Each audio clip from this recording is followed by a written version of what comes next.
Round of applause. Career pathway presentations.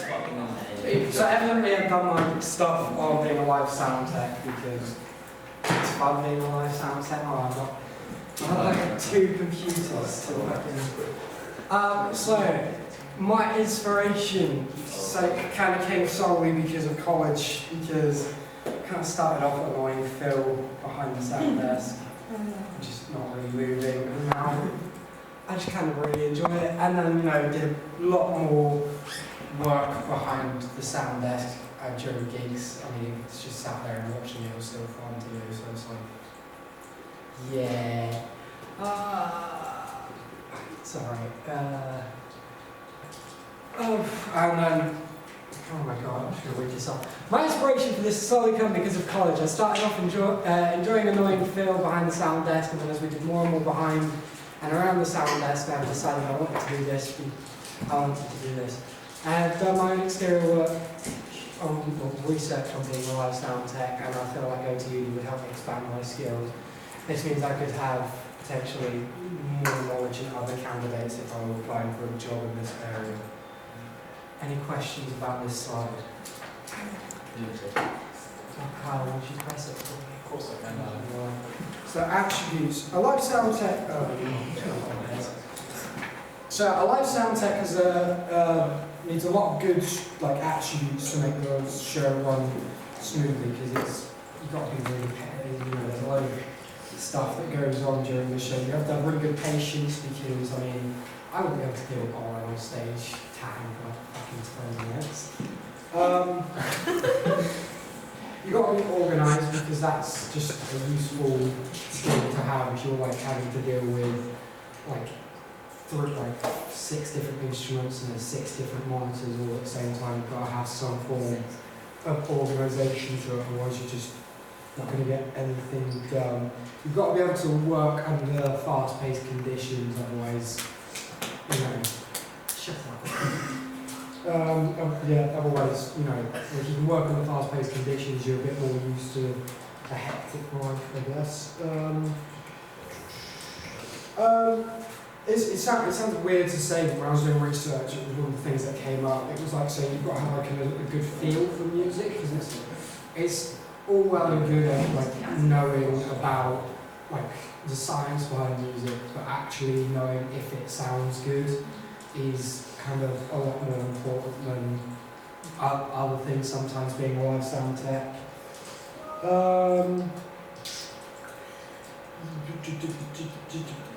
Any questions about this thing?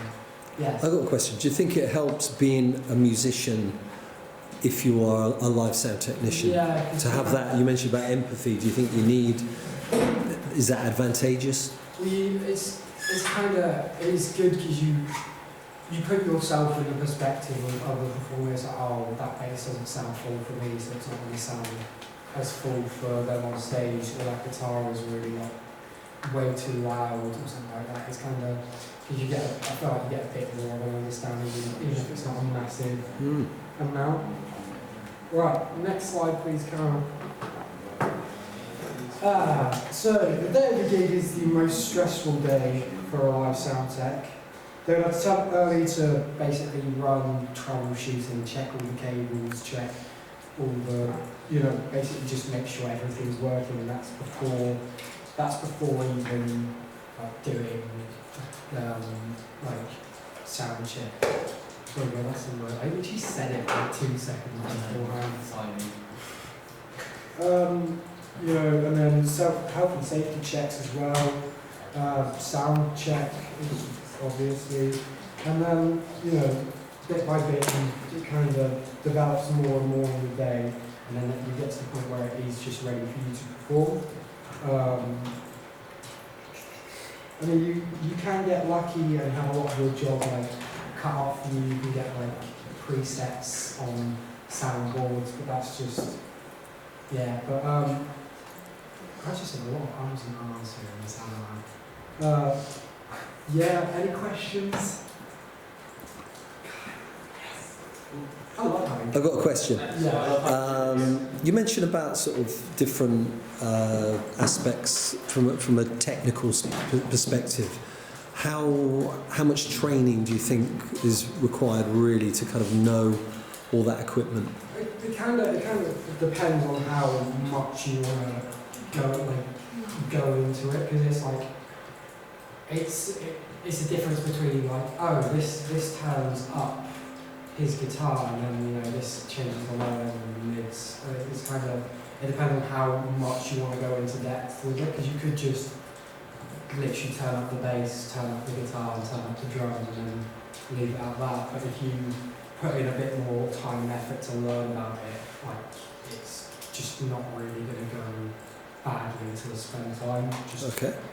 This one's very quick because so I looked at how much a live sound tech would make, and I just averaged it from like 3 different websites. It was like paying 25k to 40 a year. Yes. Any questions? No. Thank you. So it's been, yes. Sorry, a question in regard to salary. So if it's 25 to 40, that means that you would have to start paying back your student loan over 21k if you study at a uni. Yeah. Yeah, cool, okay. Great. So in the working environment, you kind of have like, you would have like a dead set team who you're working with, so it was like maybe the venue staff, the other sound techs, the roadies or whatever. And then you'd probably get a load of rotating people to always be working with the same people and like a little group of new people. So having like an adaptable mindset is really good, because it's, you're not like, oh, I want to work with Tim tomorrow, but I'm not working with him for the next 3 weeks. You can kind of just get on and do work with it. So it's just an example of it. I love it. I probably do exactly the same to Nick, but it's really annoying.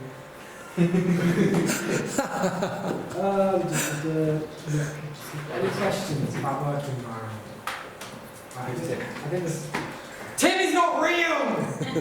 This is my last one, I believe.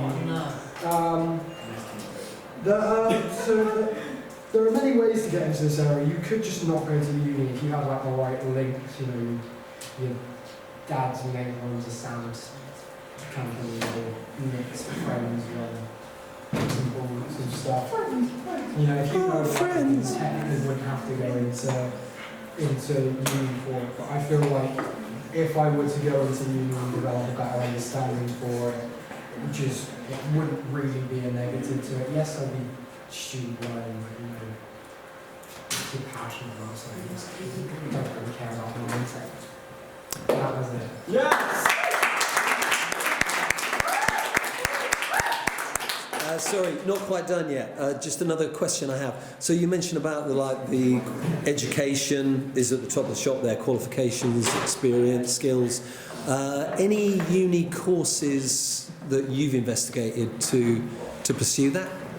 Not uni, but I felt like because I've done computing and everything, it's kind of helped. It will help. It has definitely helped me with the technical side of things. Like, I don't know about me, or I don't know about James, because I know James also did computing, but like personally, I found that prior knowledge of it helped in a few areas of work. And again, technology is a massive part of the role, isn't it? But you're right in what you're saying, Reece, the fact that you don't have to go to uni to do that. It can be completely hands-on experience. I mean, I've never had a single lesson myself on live sound or music production or anything like that. I've not had to do any courses to do that. And I think if you're the right sort of character that will ask questions and you're quite inquisitive about stuff. But I think the strong work ethic is crucial really with this sort of role. That's also being adaptable as well, because you can adapt to I don't know this, but I just ask a question. It's kind of things you can progress more in the area. Exactly, but it is the sort of thing that you can associate yourself with maybe a local venue, and you can start building up. I was looking at a lot of it is like, I was looking at how to get into like the world with it. Like if you don't know someone, a lot of it says just go to local theatre groups and like just apply to be for free on like in their Christmas pantomime in the sound hall or something like that. Just state like even if it's something you don't want to do, as long as it's along the line, it's still footing the gold.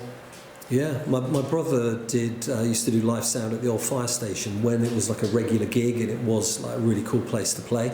And a couple of lads came up to him and said, we'd really like you to do our live sound. And he said, well, I'm a bit busy at the moment. And he said, I'm quite committed to this place. And he then went on to realise who the two people were, and they were two members of the band Radiohead. So he would have been the guy who would have done all the tours, etc., etc. So you never know. You know, you start at grassroots level, and you have a conversation with a couple of up-and-coming musicians. You never know where it might lead. So give Reese another round of applause, please.